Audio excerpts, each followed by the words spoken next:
भाव हम सबको रखना चाहिए कि हम कभी राम से दूर ना रहें, भगवत चिंतन से दूर ना रहें। और राम अब कैकई भड़कावे में आ गई। और मैं आपसे एक निवेदन फिर करूं कि कभी भी अपने अपने घरन का दुख ना कहियो रोए, सुन इठले हैं लोग सब बांट न ले हैं कोई। मेरी प्रार्थना आप सभी से है, आप सभी अपने अपने घरों का दुख किसी से कहिएगा मत। बहू ऐसी है, सास ऐसी है, बेटा ऐसा है, ये दुनिया के लोग रो रो के सुन लेंगे आपसे।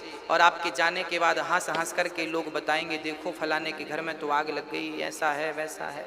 इसलिए जो मिल रहा है सुख दुख प्रसाद समझ कर रखिएगा। हाँ, और प्रेम पूर्वक भगवान का चिंतन करते रहिए। जैसे रखें राम जी रहना चाहिए और सीताराम सीताराम कहना चाहिए।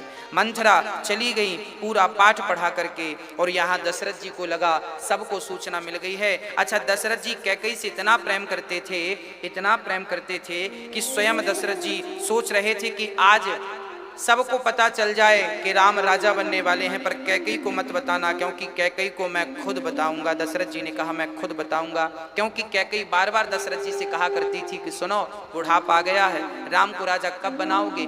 कैकई ने दशरथ जी से कम 50 बार कहा था कि राम को राजा बना दो, राम को राजा बना दो, क्योंकि कैकई राम से अत्यधिक प्रेम करती थी।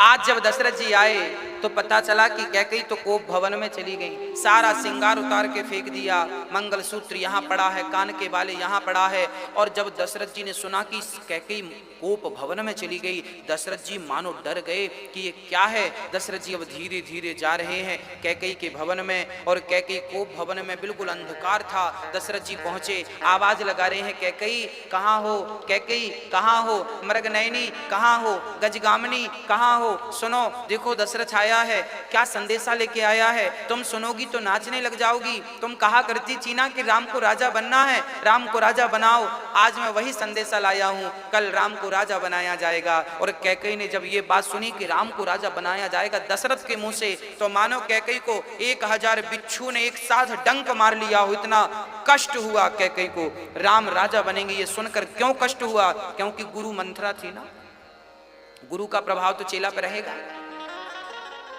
मंथरा गुरु थी कैकई की, इसलिए अब कैकई चुपचाप है। दशरथ जी कहते जा रहे हैं कहाँ हो, अरे प्रकाश तो करो।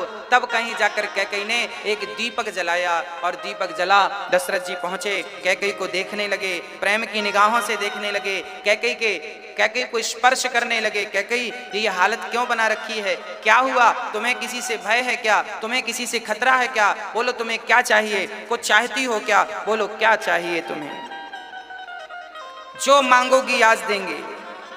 हाँ, अभी कैकई कुछ नहीं कह रही है, बिल्कुल चुपचाप बैठी है। हाँ, चुपचाप बैठी है। तब राम ने, दशरथ जी ने कहा कैकई मांगो तो सही, क्या चाहिए कहो तो सही, कुछ तो कहो, क्या चाहिए तुम्हें, बता दो तुम्हें क्या चाहिए। कैकई कुछ नहीं बोलती। तो अब कैकई से अच्छा, मंथरा ने कैकई को यह भी पाठ पढ़ाया था कि जब तक दशरथ जी सौगंध ना खाएं राम की, तब तक तुम मांग मत लेना, क्योंकि सौगंध खाने के बाद तो दशरथ जी को देना पड़ेगा।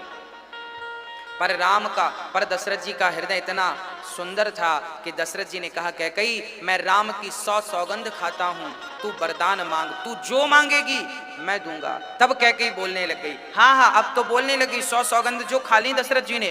तब कहा कैकई ने कि सुनो, हमने 2 वरदान मांगने को कहा था, आपको याद है। हाँ याद है। अच्छा, ये 2 वरदान कब के हैं, वो भी मैं आपको कथा सुनाता हूँ। चर्चा इस प्रकार की है, इनकी अनेक चर्चाएं हैं। कहा यह जाता है कि एक बार दशरथ जी कैकई को लेकर स्वर्ग गए थे। दशरथ जी का स्वर्ग आना जाना था, स्वर्ग गए थे कैकई को लेकर। अचानक राक्षसों ने युद्ध चालू कर दिया देवताओं से, तो दशरथ जी ने भी देवताओं के पक्ष से राक्षसों से युद्ध किया, और राक्षसों को दशरथ जी ने चूर चूर कर दिया, मार डाला, परास्त कर दिया। पर एक दैत्य ने दशरथ जी के पहिए पर, रथ के पहिए पर बाण मारा, तो जो रथ का पहिया जहां होता है उसमें जो एक कील होती है जो पहिए को फंसा के रखती है, वो बाण लगते ही कील टूट गई और पहिया निकलने लगा। ये दृश्य देख रही थी स्वयं कैकई माँ। कैकई को लगा कि पहिया गिर गया तो दशरथ जी गिर जाएंगे, फिर हार जाएंगे। तब कैकई ने उस कील की जगह अपनी उंगली डाल दी, उंगली डाल दी और रथ को रोके रखा। जब पूरा युद्ध हो गया, दशरथ जी को विजय मिली, उतरना चाहा तो देखा कैकई खड़ी। अरे आप कब आई? बोले हम तो युद्ध देख रही थी, पर आपका रथ गिर रहा था, पहिया निकल रहा था तो उंगली डाल दी। जब उंगली निकाली तो रथ गिर गया और उंगली बिल्कुल चूर चूर हो गई, अर्थात लहू लुहान हो गई, लहू अर्थात रक्त बहने लगा। तब दशरथ जी ने कहा, देवी आपने हमारे प्राणों की रक्षा की है, अपनी उंगली लगाकर, तुमने एक उंगली लगाई है, हम तुम्हें 2 वरदान देते हैं, तुम मांग लो हमसे क्या चाहती हो। तब कैकई ने कहा था कि समय आने पर मांग लेंगी। तो जान बचाई थी उंगली लगाकर, 2 वरदान पाए थे, आज उन्हीं वरदानों से कैकई अपने पति की जान लेना भी चाह रही है। हाँ, श्री दशरथ जी ने कहा था 2 वरदान, वो तब के 2 वरदान उधार थे। कथा यह भी मिलती है कि एक बार दशरथ जी की उंगली में फोड़ा हो गया और फोड़ा बहुत जल रहा था। तब वैद्य जी से पूछा क्या इसका इलाज है? तब वैद्य ने कहा कि ये फोड़ा कोई अपने मुंह पे रख ले, आपकी उंगली मुंह पे रख ले तो आपको शांति मिलेगी। तब फोड़ा उंगली पर था, माबाद भरी थी, उस उंगली को भला कौन अपने मुंह पे रखता, पर कैकई ने मुंह पे रखा। तब दशरथ जी प्रसन्न होकर बोले कि आप हमसे 2 वरदान ले लो, क्या चाहते हैं? तो तब की ये 2 प्रकार की कथाएं सुनने को और कहने में मिलती हैं। तो ये 2 वरदान तब के उधार थे कैकई माँ के। रघुकुल रीत सदा कैकई, तुम जो मांगोगी आज तुम्हें देंगे, क्योंकि ये रघुकुलों की रीत है, जो कह देते हैं वो पूरा करते हैं। मांगो क्या चाहती हो? अब कैकई ने सही समय जाना, तब कैकई ने मांगा। क्या मांगा कैकई ने? जो मांगा वो सुनकर दशरथ जी के पांव तले जमीन खिसक गई। कैकई ने मांगा, सोना हूं प्राण प्रिय,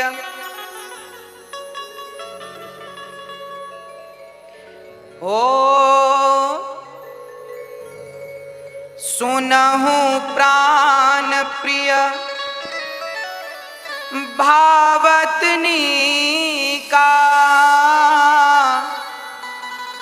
देहूं एक बर भर तहि टीका। क्या मांगा कैकई ने? सोना हूं प्राण प्रिय, भावत जी का देहु एक बर भर तहि टीका। कैकई ने कहा, हे प्राणनाथ, हे सत्यवादी दशरथ जी, आपकी जय हो। कैकई ने कहा, यदि तुम चाहते हो हमें प्रसन्न करना तो हे रघुकुल शिरोमणि, आप हमें वरदान दीजिए कि हमारा बेटा भरत अयोध्या का राजा बनेगा। सोना हूं प्राण प्रिय। अब देखो कैकई क्या कह रही है, दशरथ जी को प्राण प्रिय कह रही है। सोना हूं प्राण प्रिय, भावत जी का देहु एक बर भर तहि टीका। अच्छा, जब भरत को राजा बनाने की बात कैकई माँ ने कही, दशरथ जी ने साहस स्वीकार कर लिया, कोई बात नहीं, मैं आपकी इच्छा है कि भरत को राजा बनाऊं, कोई बात नहीं, भरत को राजा बनाऊंगा। और दूसरा वरदान भी सुन लो कि मांगाऊं दूसर बर कर जोरी, पूर्वहु नाथ मनोरथ मोरी, तापस वेश विशेष उदासी, 14 बरस राम वनवासी। कैकई ने जब सुना मानो प्राण निकल जाएंगे, कैकई माँ ने जब कहा कि राम को 14 वर्ष के लिए वनवास भेज दो, दशरथ जी महाराज मानो अचेत होकर धड़ाम से जमीन पर गिर पड़े। दशरथ जी की आंखों में आंसू। कैकई ये क्या कह रही हो, हमें लग रहा है तुम मजाक कर रही हो, क्यों ऐसा राम के साथ? अच्छा, कैकई ने 14 वर्ष का ही वनवास क्यों मांगा? कारण है, कहते हैं कैकई ने जब दशरथ जी से वरदान मांगा, उस समय से सुबह होने में मात्र 14 घड़ी शेष रही, इसलिए 14 वर्ष का वनवास मांगा। अर्थात कैकई ने वनवास राम को कब मांगा जानते हैं? दशरथ जी से राम को वनवास कैकई ने रात्रि के 12:30 बजे मांगा। लगभग 12:30 बजे रात को कैकई ने ये कहा कि राम को वनवास भेज दीजिए, तपस्वियों का वेश बना करके। 14 वर्ष क्यों? क्योंकि उस समय से सुबह होने में 14 घड़ी शेष थी। इस 14 वर्ष का इसलिए भी ताकि जब राम वनवास जाएंगे तो 14 वर्ष में भरत बिल्कुल यहाँ पर अपने राज्य को तैयार कर लेंगे, प्रजा का मन जीत लेंगे। और 14 वर्ष इसलिए भी कि इस मैं भरत को बुलाकर और राज्य तिलक कर देता हूँ, पर मेरे राम से मुझे दूर मत करो कैकई, नहीं मेरे प्राण निकल जाएंगे। तब कैकई जब दशरथ जी की ये बातें सुनी तो जानते हो कैकई निष्ठुर बन के क्या कहती है? अच्छा, अभी तो बड़ी डींगे मार रहे थे कि रघुकुल रीत सदा चली आई, प्राण जाए पर वचन न जाए। हाँ, सत्यवादी हैं हम लोग, पर अब हमने अपने वरदान मांगे तो मत मांगो मत मांगो, मत दीजिए। और सुन लीजिए कान खोलकर दशरथ जी, यदि कल सुबह होते ही राम वनवास नहीं गए तो ये कैकई प्राण त्याग देगी, कलंक लगेगा आपके नाम पर। दशरथ जी रोने लगे। कैकई इतनी निष्ठुर, इतनी निर्दयी कैसे हो सकती है? कैसे हो सकती है? कैसे हो गई? क्योंकि गुरु मिला है मंथरा। मंथरा जैसे गुरु मिले तो कोई भला क्यों ना कठोर बन जाए। अब दशरथ जी महाराज जमीन पर गिरे पड़े हैं और बार बार कह रहे हैं, पंख के बिना पक्षियों की हालत हो जाती है, आज दशरथ जी की वैसी हालत भई है।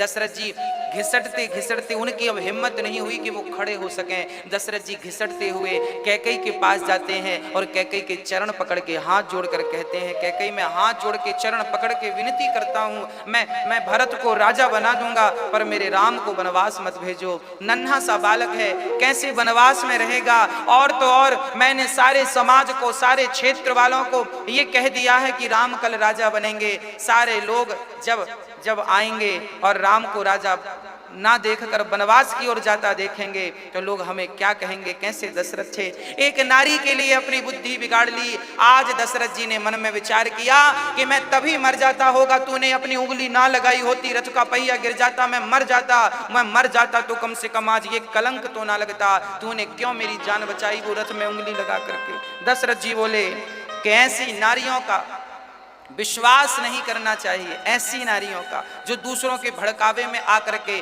अपना ही घर उजाड़ लें, ऐसी नारियों पे दशरथ जी ने कहा कि मैंने विश्वास करके बहुत बड़ी भूल कर दी। हाँ, दशरथ जी रोने लगे, बार बार कैकई के चरण पकड़ के कह रहे हैं, कैकई इतनी कठोर, इतनी निर्दयी मत बनो।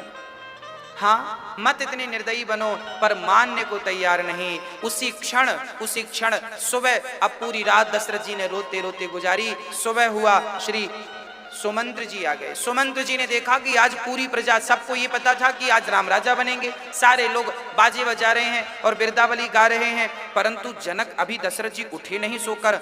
आज सुमंत्र जी को लगा कुछ गड़बड़ है।